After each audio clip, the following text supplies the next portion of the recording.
Hi viewers, welcome to our channel. ప్రస్తుతం మనతో పాటు సీనియర్ జర్నలిస్ట్ దాము బాలా సార్ ఉన్నారు. వారితో మాట్లాడదాం. నమస్కారం సార్. నమస్తే.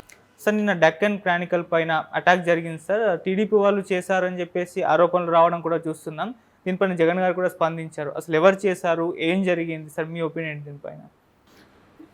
అది ఎవరు చేశారు అనేది క్లియర్గా ఉంది. ఎందుకంటే వాళ్ళు కండువాలు వేసుకొచ్చి మరీ చేశారు. అంటే తెలుగుదేశం వాళ్ళని తెలియాలని చెప్పి ఏదో మూకలాగా చేయలేదు. వాళ్ళు క్లియర్గా మెసేజ్ సెండ్ చేయాలని చెప్పి క్లియర్గా ప్లాన్తో వచ్చారు.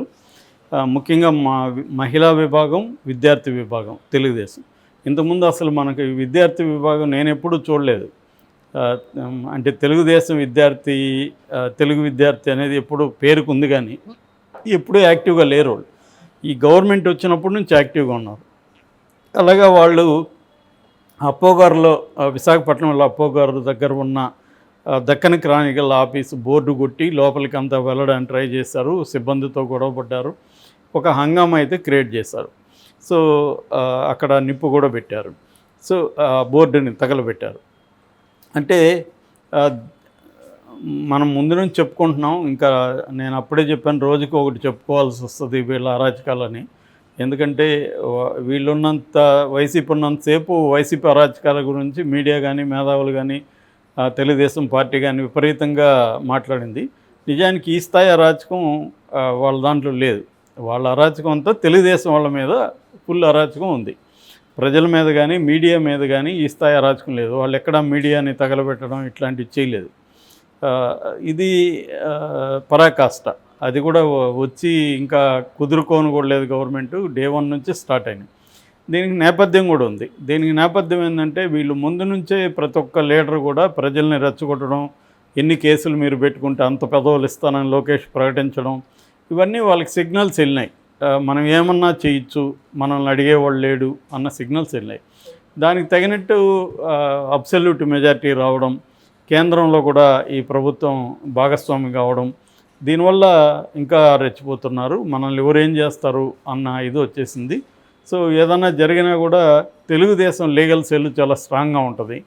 కాబట్టి చూసుకుంటారులే అనేది ఒకటి. ఒకవేళ ఏమన్నా కేసులు ఎవరన్నా పెట్టినా కూడా ఏం కాదు, ఎట్లాగో పోలీసులు మన కంట్రోల్లో ఉంటారు అనేది. ఇప్పుడు అదే జరిగింది.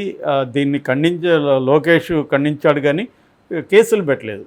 ఇదే మనం కానీ కంపేర్ చేస్తే మంగళగిరిలో తెలుగుదేశం ఆఫీస్ మీద వైసీపీ వాళ్ళు దాడి చేసినప్పుడు దాన్ని అందరూ నిరసించారు.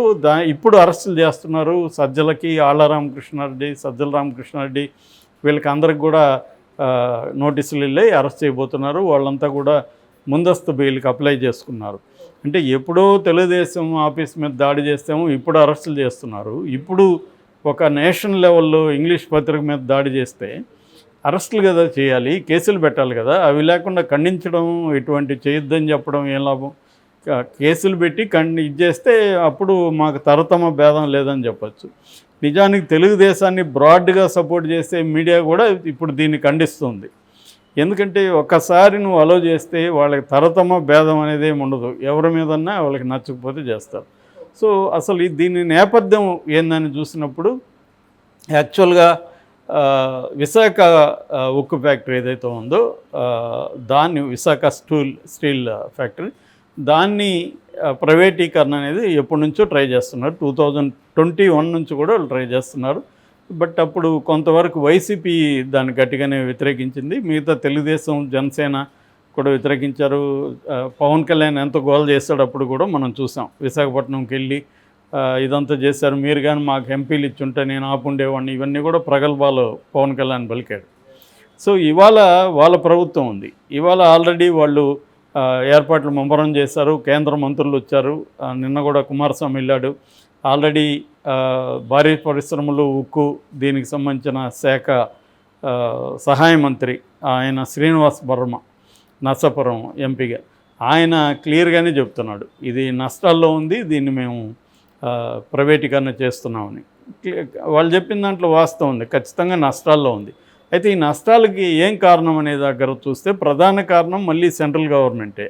వాళ్ళు ఏంటంటే, ఈ ప్రైవేట్ వాళ్ళకేమో విపరీతంగా ముడి సరుకుని ఇస్తున్నారు.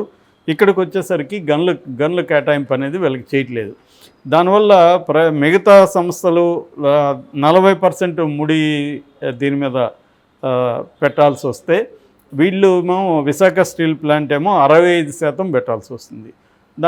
దానివల్ల ఏమవుతుందంటే వీళ్ళకి ప్రొడక్షన్ కాస్ట్ పెరిగిపోతుంది. దీనివల్ల లాసులు కూడా పెరిగిపోయినాయి. గత 4-5 ఏళ్ళుగా 20,000 కోట్ల వరకు నష్టాల్లో ఉంది. దీన్ని కరెక్ట్గా కానీ చేయగలిగితే నష్టాలు ఏమి ఉండదు. కానీ అది వాళ్ళు ప్లాన్డ్గానే వాళ్ళు ఏం చేస్తున్నారంటే మోడీ గవర్నమెంటు ఒక్కొక్క పిఎస్యు యూనిట్ని, పబ్లిక్ సెక్టార్ యూనిట్స్ని నష్టాల్లోకి పంపించి, ఇదిగో నష్టాల్లో ఉంది చూడండి, మేము అమ్మకపోతే ఏం చేయాలి అన్న ఒక నెరేటివ్ని తీసుకొచ్చి అమ్మేయడం కనబడుతుంది. బిఎస్ఎన్ఎల్ చూసి జియో కోసం బిఎస్ఎన్ఎల్ని కిల్ చేశారు. జియో బిగినింగ్లో ఫ్రీగా పెట్టి జనాలను అట్రాక్ట్ చేసి ఇవాళ చూస్తున్నాం కదా దాని కథ బాతున్నారు. సో ప్రతి సంస్థ మన ఓబరు, ఓలా వీళ్ళందరి ప్యాటర్న్ ఏంటంటే బిగినింగ్లో తక్కువకో లేకపోతే ఫ్రీగానో ఇచ్చి జనాలకి అలవాటు చేయించేసి దాని తర్వాత మెల్లగా బాధడం మొదలు పెడతారు. ఇదొక కార్పొరేట్ మోడల్ అనమాట, బిజినెస్ మోడల్. ముందుగా అలవాటు చేయాలి జనాలకి, దాని తర్వాత అలవాటైనాక చచ్చినాక వాళ్ళు అదే వాడాల్సి వస్తుంది, రేట్లు పెంచాలి. అలాగే ఇప్పుడు జియో వాళ్ళు రేట్లు పెంచారు, దాన్ని చూసి ఎయిర్టెల్ పెంచుతున్నారు, మిగతా సంస్థలు కూడా పెంచుతున్నాయి. సో ఇది క్లియర్గా ఏంటంటే మొత్తంగా కూడా ఎవరో కాయిన్ చేశారు, ఎవరని తెలియదు కానీ అది వెరీ పాపులర్. 2 గుజరాతీ వాళ్ళు దేశాన్ని ఇంకొక 2 గుజరాతీ వాళ్ళకి అమ్ముతున్నారని, అంటే మోడీ, షాలు, అంబానీ, అదానీలకు అమ్ముతున్నారు. అదానికి 10 ఏళ్ళకు ముందు అదానీ పేరు ఎవడికి తెలియదు. ఇవాళ అదానీ టాప్లోకి వెళ్ళిపోయాడు. సో మొత్తం పోర్ట్లు, సీపోర్ట్లు, ఎయిర్పోర్ట్లు అన్నీ అదానీ దగ్గర ఉన్నాయి. ఈవెన్ ప్రైవేట్ ప్లేయర్స్ని కూడా సిఎంఆర్ లాంటి వాళ్ళని కూడా బెదిరించి వాళ్ళ దగ్గర అమ్మించుకొని వీళ్ళు వసూలు చేసుకుంటున్నారు. దీని మీద హిండెన్బర్గ్ లాంటి ఇంటర్నేషనల్ ఏజెన్సీలు కూడా రిపోర్ట్ ఇచ్చాయి, ఎట్లా వాళ్ళ వెల్త్ని ఎట్లా పెంచుకుంటున్నారు అంటే. క్లియర్గా పబ్లిక్ సెక్టార్ని ప్రైవేటు పరం చేయడం, తనకు అనుకూలమైన పారిశ్రామికవేత్తలకు కట్టబెట్టడం అనేది మోడీ ప్రభుత్వం 10 ఏళ్ళుగా సిస్టమేటిక్గా చేసుకుంటుంది. కనీసం ఇప్పుడు వాళ్ళకి మెజారిటీ తగ్గింది, ఇటు చంద్రబాబు మీద ఇటు నితీష్ కుమార్ మీద ఆధారపడుతున్నారు కాబట్టి, సంకీర్ణ ప్రభుత్వం ఉంది కాబట్టి ఇంతకు ముందులాగా వాళ్ళు ఒక మొండిగా వెళ్ళలేరు అనుకున్నారు. కానీ అదేమీ లేదు. చంద్రబాబు కానీ ఇటు నితీష్ కుమార్ కానీ వాళ్ళు వంగమంటే సాష్టాంగ నమస్కారాలు చేస్తున్నారు. నువ్వు వంగితే చాలు బాబు అంటే లేదు సార్ మేము కాళ్ళ మీద పడతామని కాళ్ళ మీద పడుతున్నారు.